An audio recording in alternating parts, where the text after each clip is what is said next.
आज का हमारा टॉपिक है लेथ मशीन। लेथ मशीन क्या है तो इसके बारे में हम जानेंगे।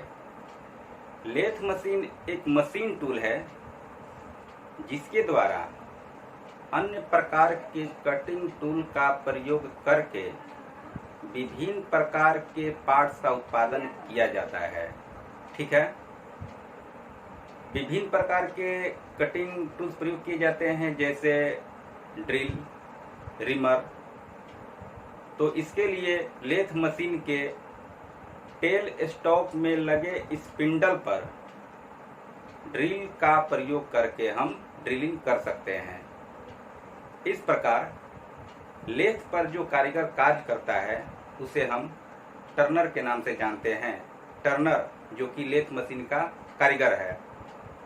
इस प्रकार लेथ मशीन बहुत सारे मशीनों का मिला जुला रूप है जिस पर प्रोडक्शन हम कर सकते हैं। किसी भी मशीनिंग पार्ट्स का रिपेयर भी कर सकते हैं, बना भी सकते हैं।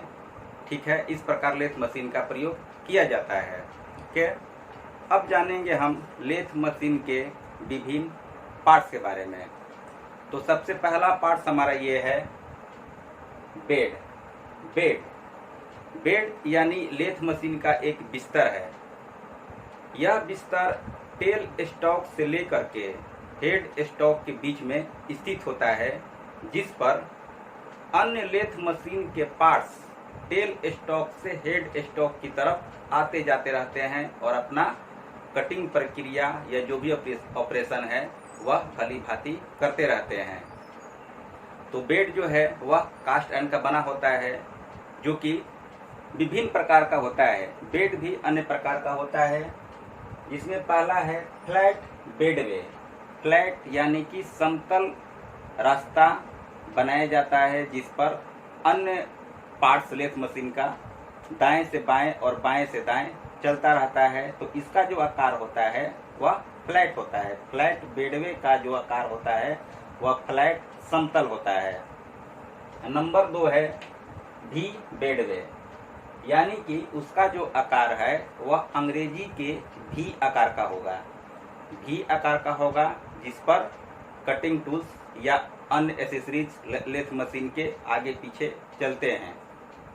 तीसरा है कॉम्बिनेशन बेडवे।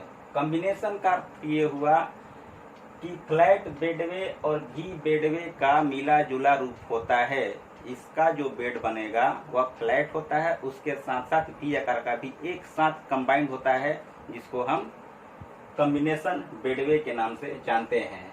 तो ये हुआ बेड का प्रकार। दूसरा पार्ट है हेड स्टॉक। हेड स्टॉक जो कि सबसे मुख्य पार्ट होता है लेथ मशीन का। यह कारीगर के बाईं तरफ स्थित होता है। कारीगर जिस स्थान पर खड़ा होकर कार्य करता है लेथ मशीन पर, उसके बाईं तरफ लेफ्ट साइड में हेड स्टॉक होता है। हेड स्टॉक का मुख्य कार्य ये होता है कि उसमें लगे स्पिंडल उसमें फिक्स होता है। हेड स्टॉक में गियर फिक्स होते हैं जिस पर चाल को नियंत्रित किया जाता है।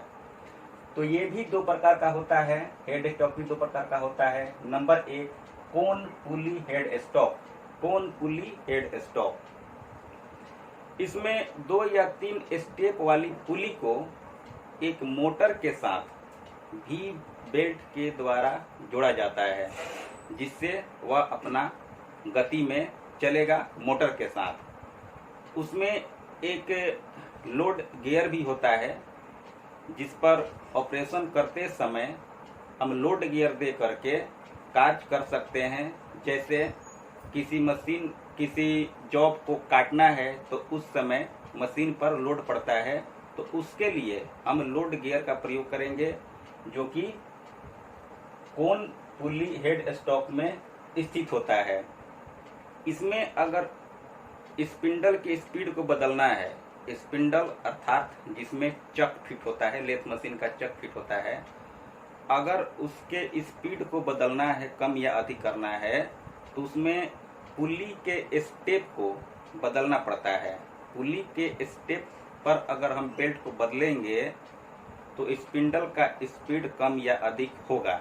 इसके लिए मशीन को रोक करके पुल्ली का जो बेल्ट है उसको हम बदलते हैं। इसमें समय अधिक लगता है और आपका कार्य भी धीरे धीरे होता है। इसलिए कोन पुल्ली हेड स्टॉक का प्रयोग अधिकतर आजकल कम होता है। ये पुराने मशीनों में मिलता था, लेकिन अब जो नया मशीन आया है लेथ मशीन का, उसमें अधिकतर प्रयोग होता है गियरेड हेड स्टॉक।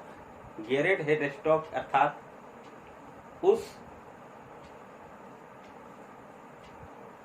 उस हेड स्टॉक में गियरों का एक यूनिट कार्य करता है।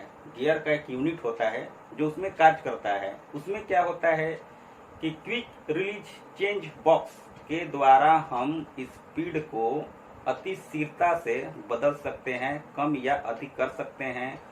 उसमें जो है मैकेनिज्म लगा होता है हेड स्टॉक में, जिसमें लीवर की सहायता से गियर को बदल करके पुल्ली का स्पीड अर्थात चक का स्पीड हम बदल सकते हैं, कम या अधिक कर सकते हैं। इसमें स्पीड को बदलने के लिए बेल्ट को बदलने की आवश्यकता नहीं होती है। इसलिए आजकल गियरेड हेड स्टॉक का प्रयोग अधिक होता है।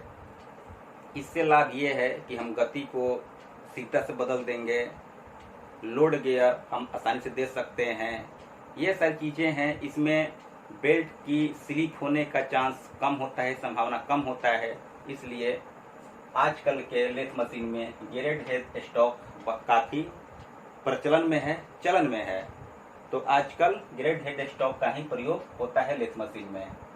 तो ये हुआ आपका हेड स्टॉक का प्रकार, जो कि दो प्रकार का होता है, कोन पुल्ली हेड स्टॉक और गियरेड हेड स्टॉक। तीसरा पार्ट है टेल स्टॉक। टेल स्टॉक कारीगर के अर्थात टर्नर के दाईं तरफ राइट साइड में स्थित होता है, बेड के ऊपर।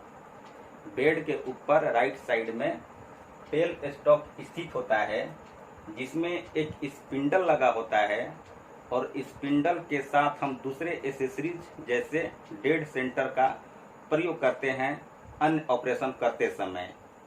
टेल स्टॉक को बेड पर अपनी इच्छा के अनुसार कहीं भी एडजस्ट कर सकते हैं। कार्य के अनुसार जहां मन करे वहां पर हम इसको एडजस्ट कर सकते हैं और लेथ मशीन पर कोई भी ऑपरेशन किया जा सकता है।